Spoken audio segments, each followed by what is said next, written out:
ഫ്യൂച്ചറിൽ ചെയ്യാൻ ഇത് അവന്റെ തെറ്റ് മാത്രമേ കണ്ടെടുക്കുന്ന എന്തിനാ? തെറ്റ് അവളെടുത്തുണ്ട്. രണ്ട് തെറ്റാണ് ഞങ്ങൾ ചൂണ്ടിക്കാണിക്കുന്നത്. അവനെന്താ വേറെ എന്തെങ്കിലും മനസ്സിൽ ദുരുദ്ദേശം വെച്ച് കണ്ടാണ് അവളുടെ മേലെ കയറിയത്? അങ്ങനെ ഒരു അഭിപ്രായം നിൽക്കുന്നുണ്ടോ?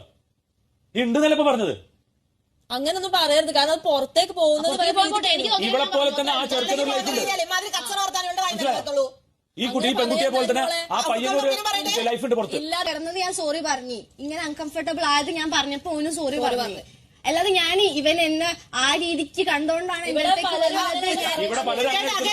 ഇതിൽ ഇൻവോൾവ് ആയ പെൺകൊച്ചിന് ഒരു കുഴപ്പമില്ല. അവളുടെ ഇന്റൻഷൻസ് എന്താണെന്ന് അവക്കും അറിയാം, അവനും അറിയാം. ഇതിന്റെ ഇടയിൽ നീ എന്തിനു കുത്തിത്തിരിപ്പുണ്ടാക്കുന്നത്?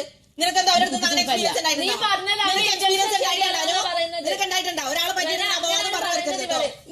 അവൻ എന്നെ ആ രീതിക്ക് വന്നതാണെന്നല്ല ഞാൻ പറഞ്ഞത്. ക്യാരക്ടർ വെച്ചിട്ടാണ് ഞാൻ പറഞ്ഞത്.